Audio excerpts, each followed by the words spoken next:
Você por acaso está vivendo alguma situação onde você acha que não há nada o que você possa fazer para mudar essa situação? Se você pensa assim, ou já pensou assim, ou costuma pensar dessa maneira, provavelmente você está caindo numa grande armadilha, que alguns pesquisadores chamam de impotência aprendida. Nesse vídeo aqui eu quero compartilhar com você como que funciona esse mecanismo da impotência aprendida, o que significa isso. Quero também compartilhar como que você pode saber se você está passível de cair nesse tipo de armadilha e como que, caso você se identifique com isso, você consiga se libertar dessa armadilha. Então nos acompanhe até o final desse vídeo para você saber exatamente como que funciona isso, como que você pode sair dessa armadilha.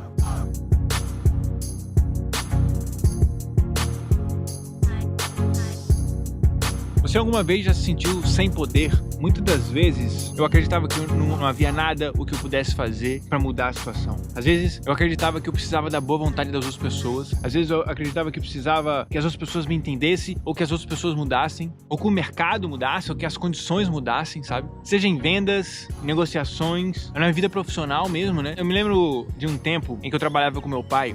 Eu trabalhei com meu pai por muito tempo no restaurante, onde ele fazia a gestão, né? Ele era o dono e eu era apenas um funcionário. E eu lembro que sempre eu colocava como se quando meu pai saísse da empresa, ou quando meu pai passasse para mim toda a gestão da empresa, as coisas iriam andar, como se ele fosse o principal empecilho. Mas sabe o que era engraçado? É que grande parte das coisas que eram feitas lá não eram feitas por ele. Se eu quisesse implementar uma coisa sem necessariamente pedir a autorização dele, ou até pedindo, inclusive, eu acho que ele iria aceitar. Só que eu tava tão preso, estagnado e nessa crença minha de que meu pai era o problema, e com ele os problemas continuavam, que eu não conseguia pensar em outras maneiras, outras estratégias, outras formas de me comunicar, de trabalhar mesmo, né, de agir ali, que desviasse, que dependente daquilo eu conseguiria resultados significativos. E aquela crença me fez por muito tempo dar desculpas esfarrapadas, me fez por muito tempo não trabalhar, não despertar minha criatividade, não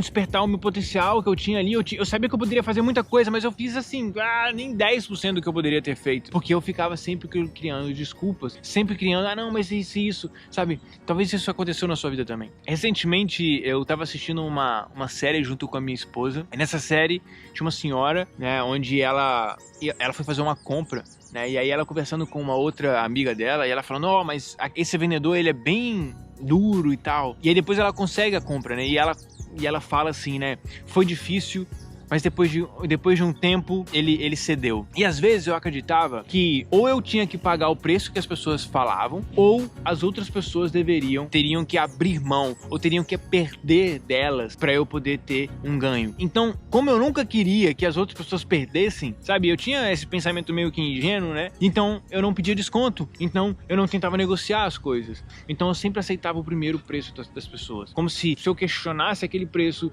ela iria ter que abrir mão, ou ela iria ter que sair perdendo naquela coisa. E não era isso que eu queria.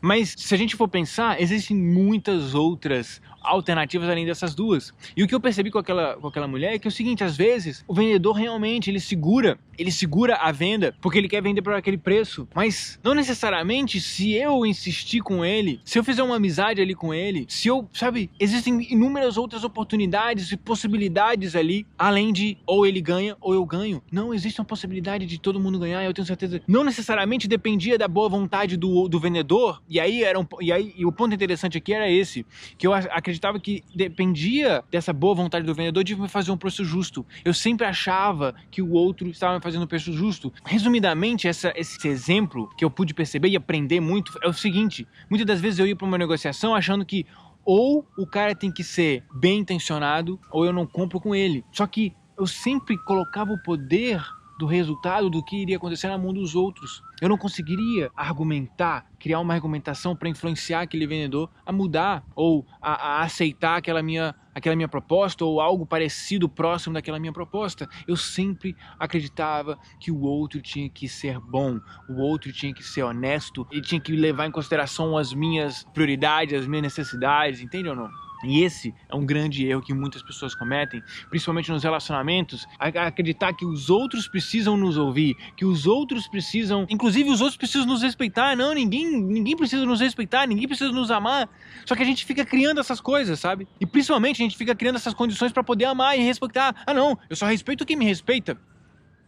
Tá, então a gente nunca teria respeito, né? Na real, é dando que a gente recebe e às vezes a gente quer receber primeiro pra dar. Eu queria compartilhar com você também, além desses exemplos, sobre como que nós criamos essa visão de mundo limitada, colocando o poder na mão das outras pessoas. Quer saber? Então bora pra isso. Tem um grande psicólogo que ele já escreveu vários livros, eu tenho, inclusive, eu acho que eu tenho uns 3 livros dele. E ele escreveu o livro Otimismo Aprendido, que seria o oposto do pessimismo aprendido, ou no caso aqui, da impotência aprendida. E ele fez vários estudos e pesquisas lá, né, inclusive alguns com os animais, que eu acho que hoje já não pode mais fazer esses tipos de pesquisa com animais. E eles perceberam que em certas condições que eles criavam, assim, eles condicionavam o animal, e eles perceberam que mesmo o animal tendo a possibilidade depois de sair de um estado de desconforto, ele não saía porque ele achava que nada que ele poderia fazer resolveria o problema, resolveria aquele desconforto. Ele estava conformado com aquele desconforto. Existe também uma história, uma fábula que chama do elefante acorrentado, se eu não me engano. O elefante, quando era pequeno, eles condicionaram o elefante, principalmente o elefante de circo, né, que hoje também eu acho que não existe mais. O que eles faziam para poder condicionar o elefante? Eles deixavam o elefante desde pequeno preso numa estaca. E quando ele era pequeno, ele não conseguia sair daquela estaca. Depois de um tempo que o elefante crescia muito e ganhava muita força, mesmo tendo força para derrubar todo aquele circo, o elefante não fazia isso porque ele estava condicionado, porque ele achava que ele não conseguiria. Então ele se mantinha ali. Ou seja, ele aprendeu aquela impotência. E muitas das vezes a gente aprende as nossas impotências. Ah, Lucas, dá um exemplo. Mulheres que acreditam que tem que continuar com um homem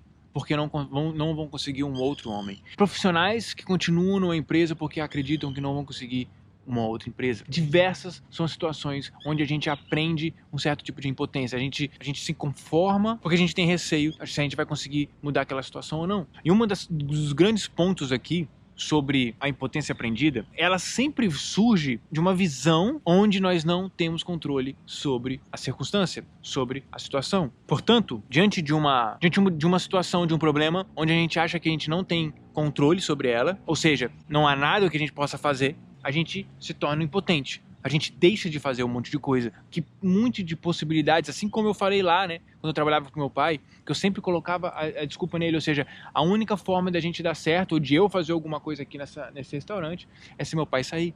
E aí eu aprendi aquilo. Não há nada que eu pudesse fazer para resolver o problema. A percepção de falta de controle me levava a uma impotência, uma estagnação, eu paralisava. Eu só vou fazer algo quando isso acontecer. E essa impotência pode nos levar para estado de depressão, assim como o Seligman fala, né? Portanto, quando a gente tem uma mentalidade pessimista, nós tendemos a acreditar que não há nada que nós podemos fazer. Quando nós temos uma mentalidade otimista, nós falamos, não, vamos tentar fazer aqui, sabe? Essa mentalidade pessimista nos leva a uma certa impotência. A impotência nos leva muitas das vezes à depressão, porque a gente acha que a gente não tem controle da nossa vida, a gente acha que não tem o que a gente possa fazer pra gente poder melhorar as condições da nossa vida. Essa é a armadilha que eu queria compartilhar com você. E se você quer saber mais como que você pode desenvolver uma mentalidade otimista, se inscreva aqui no canal, continue nos acompanhando, porque no próximo vídeo eu vou falar sobre 3 coisas que são fundamentais para você sair de um pensamento pessimista para um pensamento otimista em relação aos desafios e os obstáculos da nossa vida. E olha, tá imperdível esse vídeo, tá imperdível esse conteúdo, eu tenho certeza que vai ser transformador para você, vai ser divisor de águas para você. Essas são 3 estratégias, inclusive do próprio Seligman, 3 mudanças de perceber os fatos e de explicar esses fatos que fazem total diferença. Portanto, perceba esses pensamentos que estão colocando o poder na mão dos outros, que está se submetendo, que está se limitando ao que os outros precisam fazer, e foque naquilo que você pode fazer, nas condições que você tem hoje, para que quando você tiver condições melhores, já dizia o grande Mário Sérgio Cortella, quando você tiver condições melhores, você poder fazer melhor ainda. Então, naquele caso lá do restaurante que eu trabalhei com meu pai, focava no que eu poderia fazer nas condições que eu tinha. Porque quando e se acontecesse de eu poder gerir aquele restaurante sozinho, ou eu construir meu próprio restaurante sozinho, em condições melhores, eu pudesse fazer muito melhor. Esse foi o vídeo de hoje e nos vemos no próximo vídeo.